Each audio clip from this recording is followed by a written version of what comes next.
Hello children, how are you doing? Are you enjoying different kinds of stories? Oh yes, I'm sure, because today I have brought for you a magical story. We recently read a real story also, but this one is magical, a story coming from a fantasy land, you can say. आपको ऐसी जादुई कहानियाँ पसंद है ना? आइए पढ़ें Pinocchio.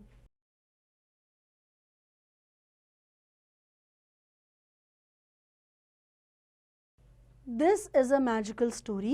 In this story, writer tells us that how a puppet maker makes a child of wood and how it becomes real child. Read the interesting story to know the detail. Once there lived an old puppet maker named Geppetto.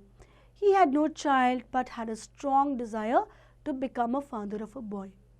तो ये कहानी है Geppetto की जो puppet बनाता था और उसका कोई अपना बच्चा नहीं था. One day he was carving a puppet out of a piece of wood. He pictured in his mind the sort of a son he would like to have. Amazingly, the puppet became alive. Geppetto became very happy and named him Pinocchio. Geppetto dressed the boy in smart dress. तो एक दिन Geppetto का सपना पूरा हो गया. लकड़ी curve करते करते यानी तराशते हुए उसने एक लड़का बनाया जो कि सच का बन गया, क्योंकि वो सोच रहा था जिस तरह का लड़का उसे चाहिए. तो उसने उसे नाम दिया पिनोकियो और एक स्मार्ट से कपड़े उसे पहना दिए. Next morning Geppetto sold his only coat so that he could arrange the books and pencils for Pinocchio. Geppetto kissed him goodbye to go to school. अब वो एक सच का लड़का बन गया था जो स्कूल जा रहा था किताबें लेकर, जिसके लिए जिपेटो ने अपना इकलौता कोट भी बेच दिया था. On his way to school, Pinocchio stopped to see a puppet show.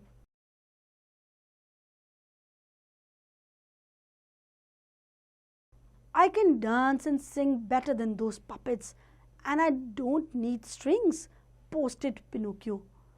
तो पिनोकियो बड़ी बड़ी बातें करने लगा. Boasted यानी शेखी बगाड़ना. He climbed onto the stage. He danced and sang.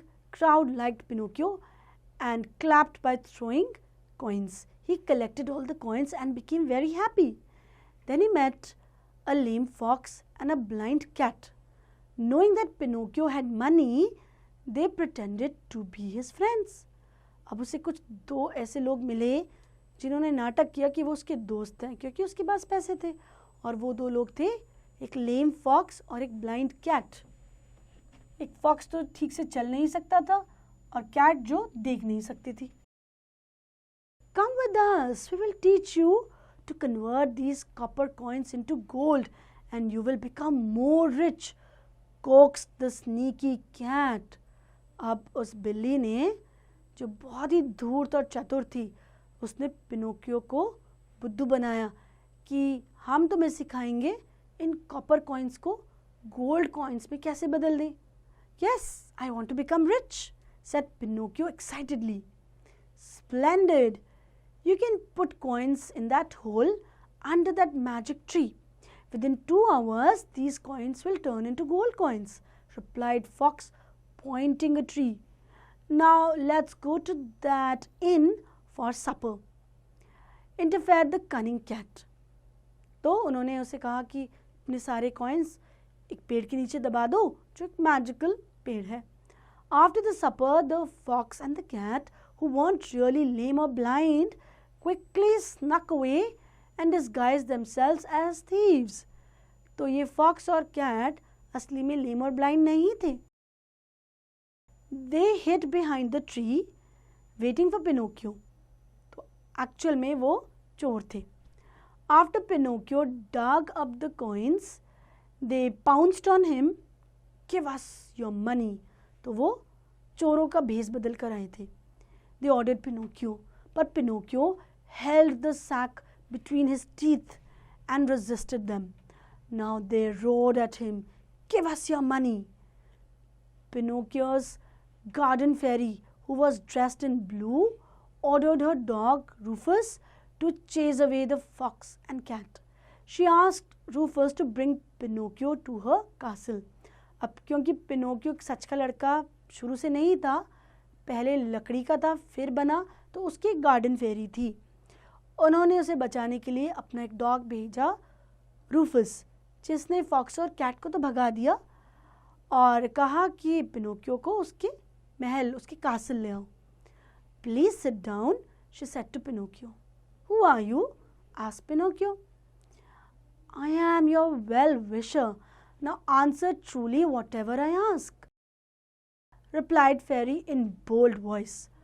"Why didn't you go to school today?" she asked. "I did," answered Pinocchio. As soon as he answered, his nose shot out like a tree branch. "What's happening to my nose?" he cried. अब क्योंकि वो असल में school नहीं गया था, रास्ते में पपेट शो देखने रुक गया था. जब गार्डन फेरी ने उससे पूछा कि तुम स्कूल क्यों नहीं गए हो, तो पिनोकियो ने झूठ कह दिया. और जैसे ही उसने ये झूठ कहा, उसकी नाक लंबी हो गई. "Whenever you will tell a lie, your nose will grow. When you will say truth, it will shrink," said Blue Fairy. "Pinocchio, you can become a real boy if you learn how to be brave, honest and generous. Now go home," told the fairy. तो फेरी ने एक rule बता दिया, जब जब Pinocchio झूठ कहेगा उसकी नाक लंबी हो जाएगी, और जब वो सच कहेगा तो वो छोटी हो जाएगी. और अगर वो सच्चा लड़का बनना चाहता है तो उसे ब्रेव बनना पड़ेगा, ऑनेस्ट और generous. Next morning he went to school. There he met Wickley and his friends, who were fun-loving. "Come with us," said Wickley and his friends. "We know a wonderful place having games, cakes, pretty candles and circus. The boys don't know that if anyone was bad there, they would be turned into donkeys and would be trained for circus." Soon the boys began changing into donkeys. "That's what happened to bad boys," snarled the circus master as he made them to jump through a hoop. तो Pinocchio एक और मुसीबत में फंस गया. वो कुछ दोस्तों के साथ एक सर्कस में गया जहां उन्होंने सोचा था वो मज़े करेंगे, लेकिन जैसे ही वहां कोई शरारत करता था वो लड़के डोंकीज़ में बदल जाते थे, और ऐसा ही हुआ उसके दोस्तों के साथ.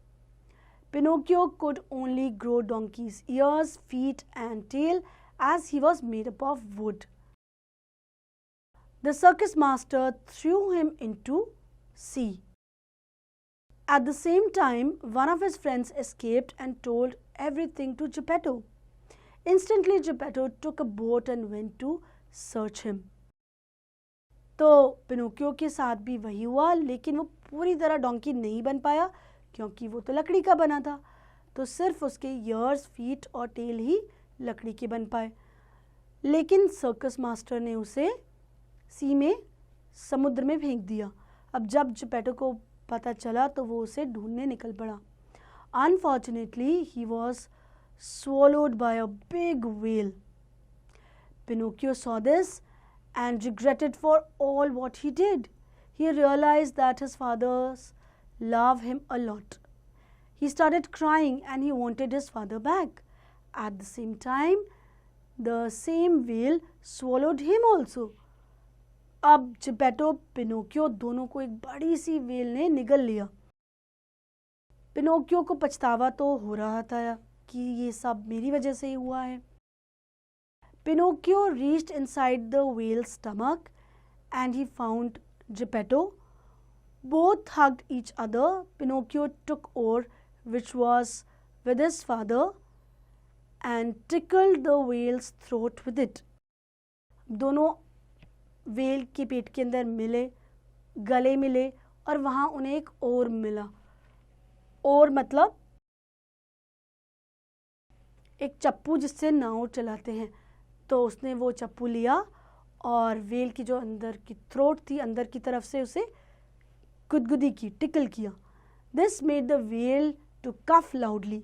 With it, Pinocchio and his father were thrown out of the whale's mouth. जब वो ज़ोर से खांसी तो वो दोनों उसके मुंह से बाहर निकल आए.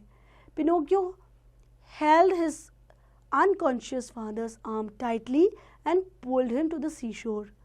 Thinking Geppetto dead, Pinocchio burst into tears, blaming himself for his death. But Blue Fairy came flying and touched the old man. Geppetto opened his eyes and Pinocchio became the happiest boy. तो Pinocchio ने सोचा कि Geppetto तो अब नहीं रहा और वो रोने लगा. इतने में ब्लू फेरी वहाँ पर आ गई और उन्होंने जेपेटो को जिंदा कर दिया. अब पिनोकियो बहुत ही खुश था. Home at last, Geppetto tucked Pinocchio into his bed and told Pinocchio, "Today you were brave, honest and generous." Next morning, Geppetto saw that Pinocchio has become a real boy. They became happy and lived happily. So children, this was the story of Pinocchio. Pinocchio जिसने बहुत सारी values सीखी, इस story में आपने देखी.